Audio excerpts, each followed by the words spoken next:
Hello, and welcome to another episode of Solipsist Watched, where this week I watched Season 1, Episode 5 of Secret Level, also known as Warhammer 40,000 and They Shall Know No Fear. Now, this is one episode of an anthology series, and it only runs about 16-ish minutes in actual film time.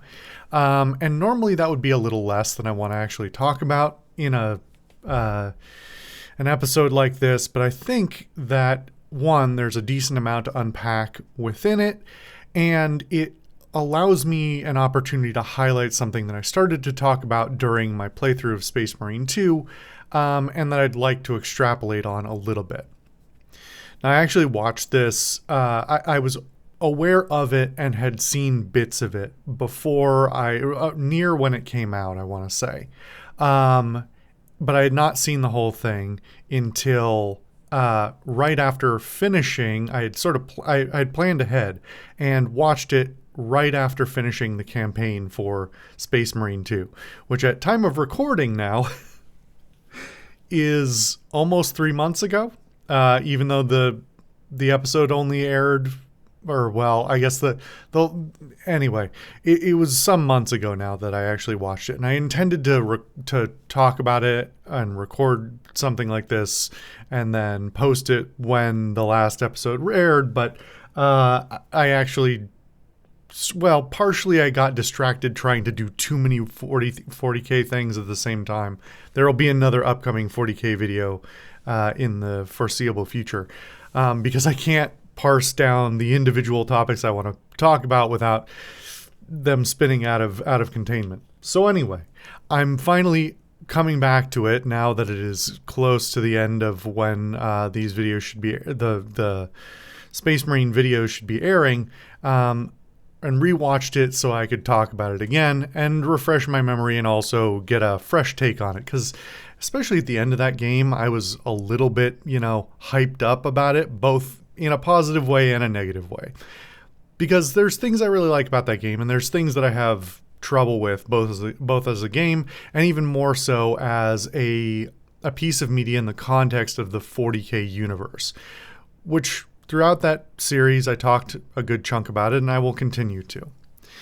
But this episode, I guess, is how we're going to refer to it, really highlighted some things for me in stark relief that I think will be useful for me to point out things I want to talk about the universe. So this is, right off the bat, is really, really well produced. It's incredibly well done.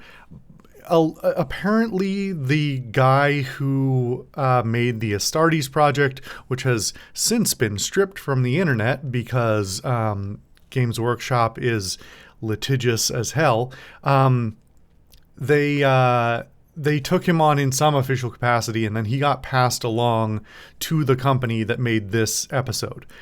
My impression is that he wasn't, he's certainly not the director or anything like that. And I don't know to what extent his fingerprints are actually on this thing, but it does feel a lot like the Astartes project videos.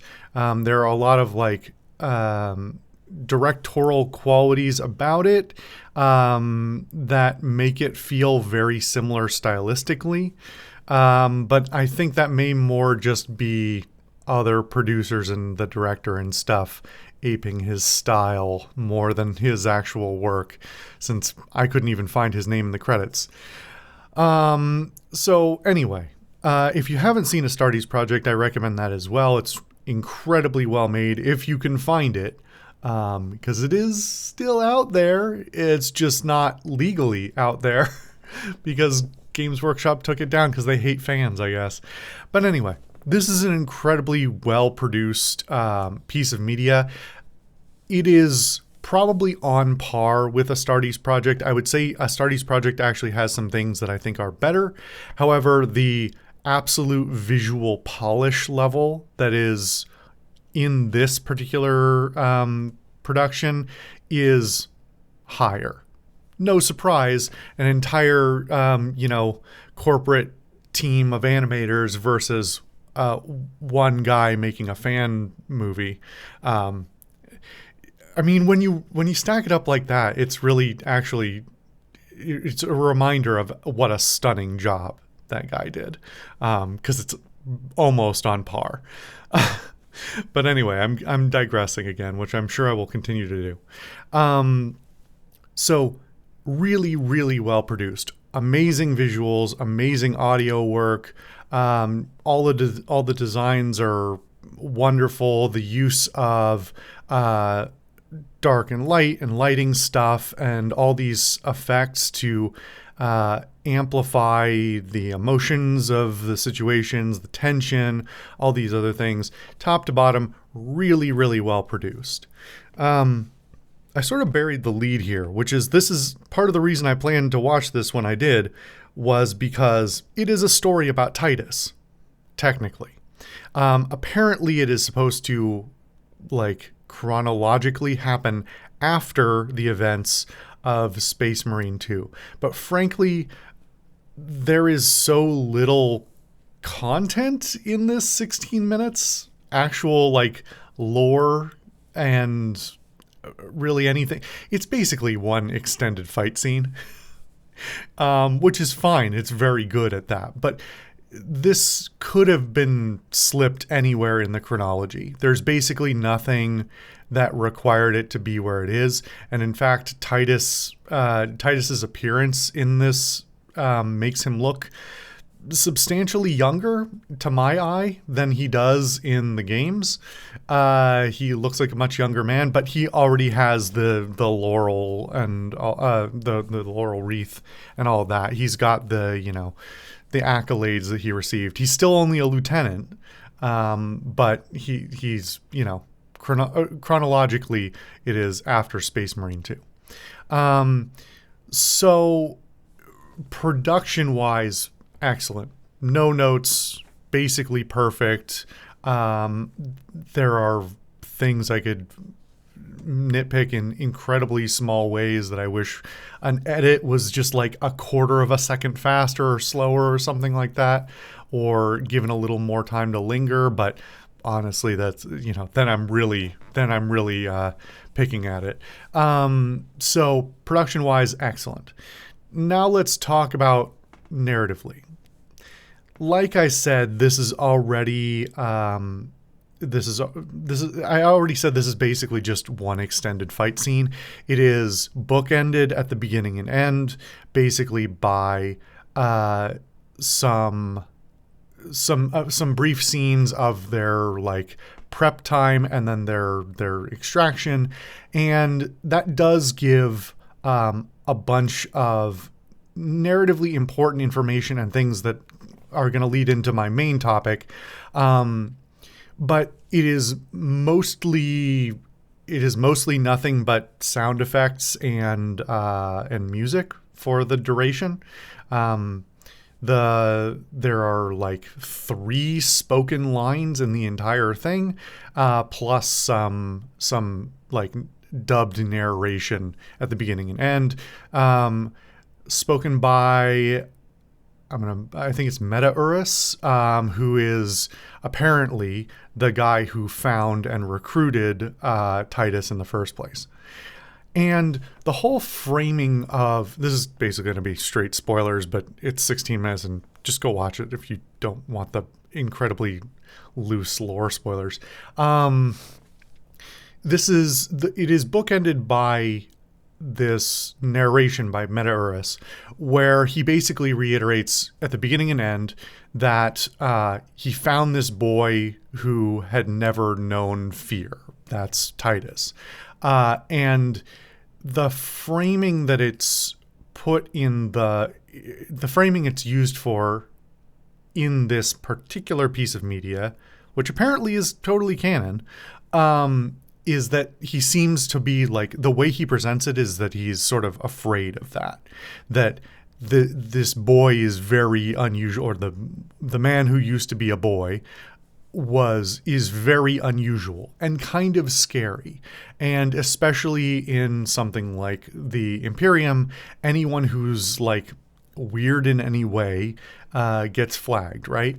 And this gets back into what we've seen of Titus in the the two games that we know of, where he is extraordinary in many ways. He has risen through the ranks very quickly. He is unusually just good as a soldier and as a tactician, but also like is so resistant to chaos in whatever form that it's gotten him into trouble multiple times, and not just in the games. Apparently there is other content somewhere that is canon to his background where he got into trouble other times as well. And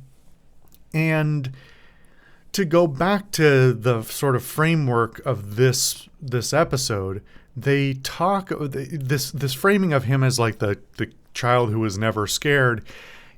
I think they never say anything about it. They really just present it as a framework and as Meta-Urus's own like words to himself, kind of. He frames it as being kind of unusual and scary, but he also, I think, he never says anything about it, but to me it reads as like what happens to the monsters we create. He explicitly acknowledges like we take boys and we form them into soldiers over decades, et cetera, and it's one of the few times in memory that I can remember an explicit acknowledgement, that's not in the books, about how Space Marines are made and potentially the level of like trauma and abuse that basically implies, or not even implies, is, because the creation of Space Marines has always been rather explicit as like these are, horrible trials that cause incredible, most of the people who attempt to become Space Marines die before they ever get implanted. And then if they get implanted, they may just die anyway. And so it's a very grueling, arduous process. And it's a great honor. And generally it's not like anybody's being like pressed into service in that regard, because they wouldn't survive. But that this is ultimately, for want of a better phrase, problematic. That you have to, it's creating the monsters to tame the monsters.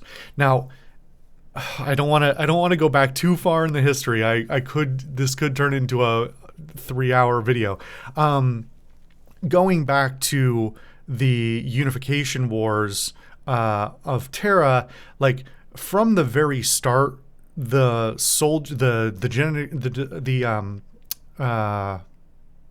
forgetting what they're called, the Thunder Warriors that the Emperor created on Terra from the very beginning they were framed as monsters even by him. Like they were the predecessors, the precursors, these very, molded from raw clay kind of guys who were basically good only for fighting.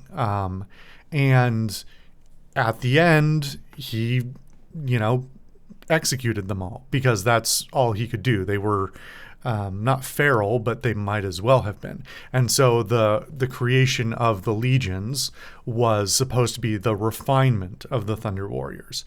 But that doesn't change the fundamentals, which is that if you make a race of metahumans that is, so far from the rest of their human brethren that they very briefly or never knew the, like, a normal life of any kind, and that so much of their humanity that they might have had is inherently programmed out of them by the process of creating them, that they are inherently monstrous. They are, monstrous in a way that is useful and that is palatable.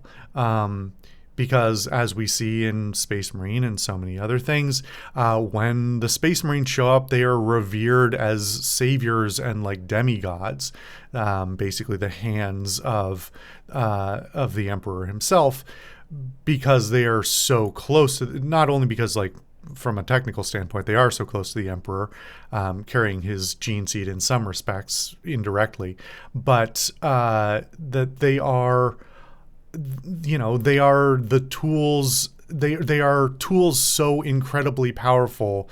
They are not considered human by humans. They're these angelic, demonic, whatever. They are all worthy, in a very literal sense. But it does get to the question that's kind of posed by this, which is what is the limitation? What is that? What does the sacrifice of the humanity mean for what the Imperium does and creates and tolerates? The Imperium, so known for its intolerance of difference, its inherent xenophobia and willingness to sacrifice anything and everything for the nebulous concept of a pure humanity. This is all tied into the rhetoric about the fascist nation, the fascist notion that underlies all of the Imperium at its core. And so, while it doesn't have, one-to-one analogies all the time to, us as humanity in our current state, like obviously drawing massively from history to inform that kind of thing. So even if you don't see like explicit racism, that comes in other forms, just the same philosophy, just applied differently. So anyway, I'm diverging from my point here, which is that it's really one of the few things I've seen that explicitly takes a look at, or even alludes to, because it barely has any time to really talk about anything, to the humanity of the Space Marines and what it means when, like, one of them is extraordinarily good at being a Space Marine, which is pretty spooky even to other Space Marines. The other thing I wanted to talk about a lot coming off of this, and I'm going to try and avoid too much overlap with the other video I'm going to make in the foreseeable future, is talking about the power level of the Space Marines. Because this episode is basically it's funny now because I'm looking at the meter, and this video is longer than the episode itself. But anyway, I think I'm saying something meaningful here. The power level of the Space Marines is, as we were just talking about, at its core very important to not only their place in the Imperium, but their perception within humanity. But that doesn't change the fact that you have to look at from a narrative and meta-narrative standpoint what they represent in terms of their power level. This is basically one big ad for 40K. I mean, it's cool as shit. It absolutely is. And I think you could watch this, however much you knew or don't know about 40K, you could watch this episode and be like, that was really well made and it was really cool. And maybe I don't understand one single thing that I saw, but cool guys with swords and shields and guns and magic powers seems pretty cool to me. Maybe I'll go look into it. Obviously, that's what a lot of these secret level episodes are like at their core, but, especially when it comes to Games Workshop and to 40K, I think it's worth being a little extra aware of the marketing idealism here. But that said, it is cool as shit, and I really enjoyed it because it is cool as shit. Like, there's no denying that. And it is one of the coolest renditions of Space Marines I've ever seen. Again, one of the only really comparable things being the Astartes project. It makes everything, including the gameplay of Space Marine 2, look pale in comparison. And while I'm not going to continue to talk too much about Space Marine 2, because I've already, in that series talked about how how I have problems with how the power level is represented there, and how they have to, balance between the canon versus the idea of having a balanced and enjoyable gameplay loop. It does raise this question of like, what is the canon power level of Warhammer, or of Space Marines in Warhammer? And the answer is there isn't one. And I think this is something that a lot of Warhammer fans do not want to admit. There isn't a canon power level, and there literally can't be, for a bunch of reasons.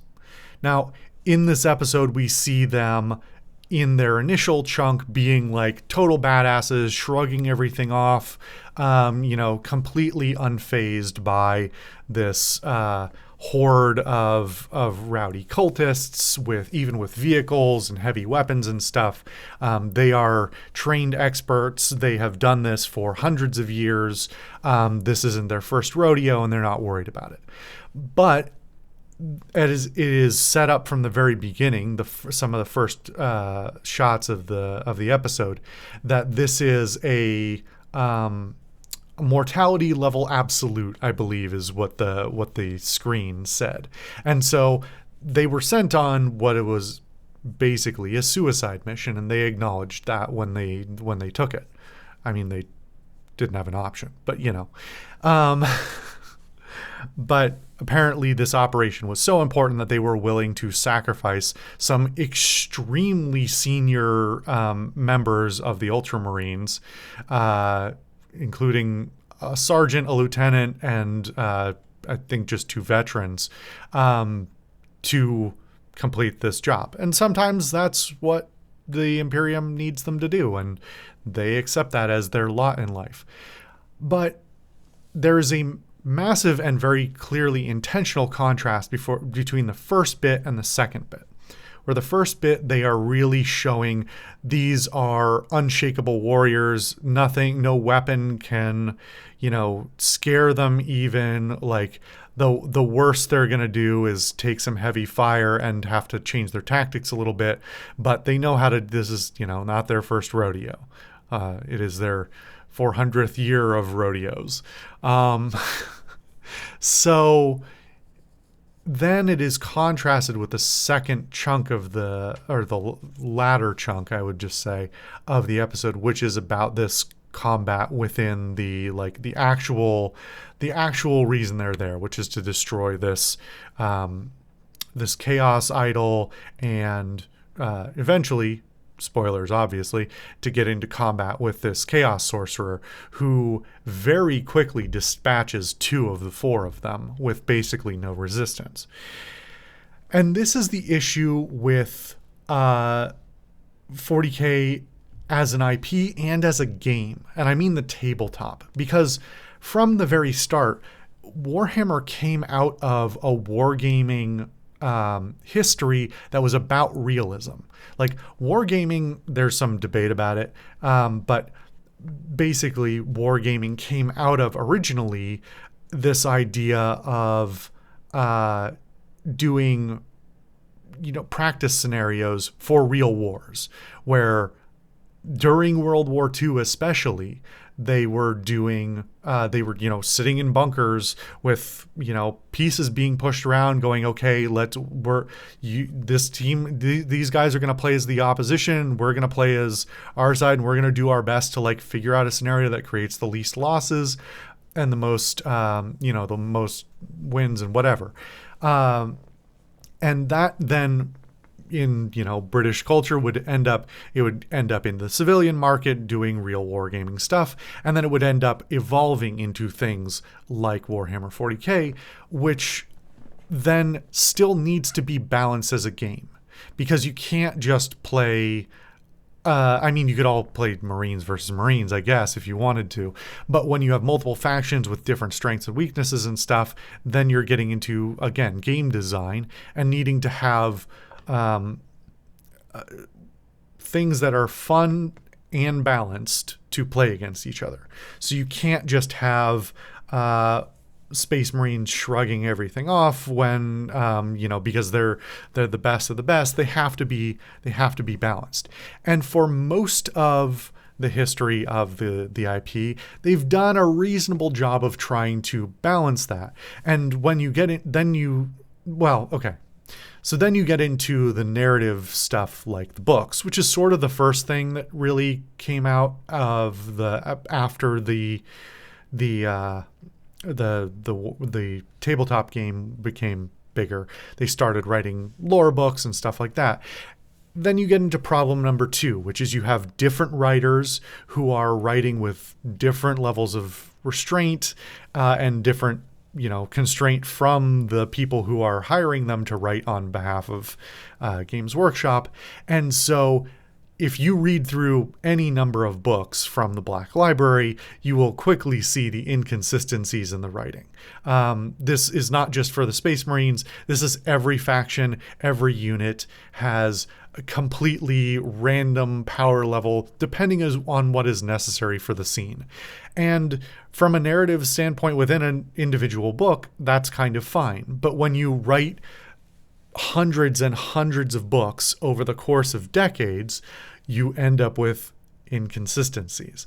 So you've started to change the balance of what a Space Marine is supposed to do. Are they supposed to be, impervious to everything except for the greatest threats that humanity has ever faced? Or are they basically just beefed up foot soldiers who are meant to live a long time and be very durable, but ultimately are like outclassed by the horrors of the world, the universe around them? And narratively, often it does tend to fall into it really falls into both categories, because often they are trying to write about individual characters, individual Marines sometimes, and yet at the same time they still have to have an amount of threat to a Marine or Marines or entire squadrons or entire chapters that you can never let the Marines just always be winning. Part of the ultimate, one of the many tragedies that is written over and over again within the 40K canon is the loss of either individuals or entire, any number of Marines to things that might even have been avoidable.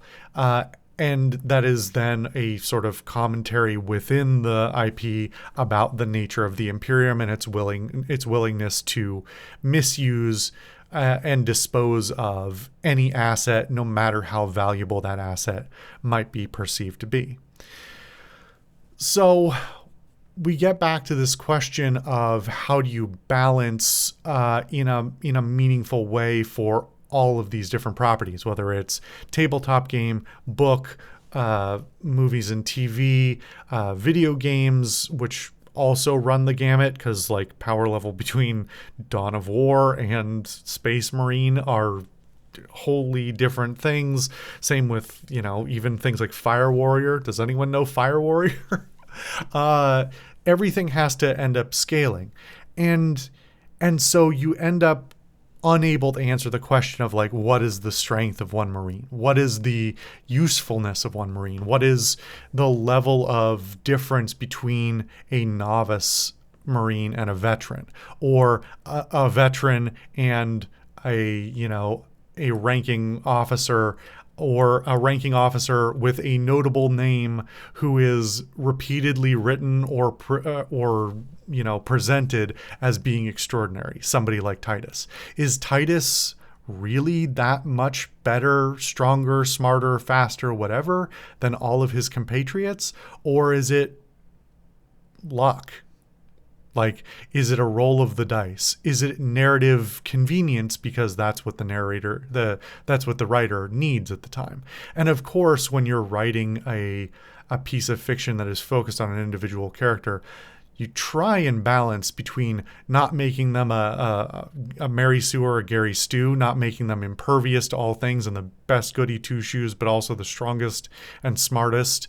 But also, making them have humanity to them and a level of potential threat to their existence, or a level of struggle that is narratively, literarily cathartic to watch a conclusion to. If we just thought that Titus was always going to manage to walk out of every situation no matter what, it would never be compelling.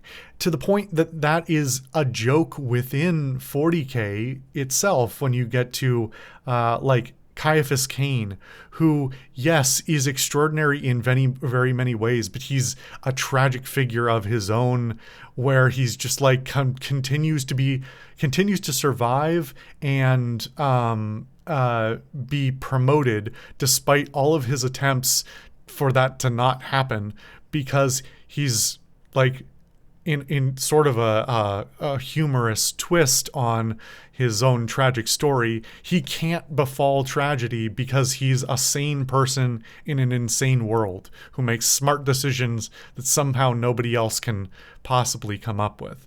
So it's not like this is why I love this as an IP. It's got so many facets and so many smart writers who have written, really insightful things, not only about the IP itself, but on the nature of writing. And it leads writers to so much flexibility to create a fiction that is compelling at its core, rather than perhaps completely consistent within itself.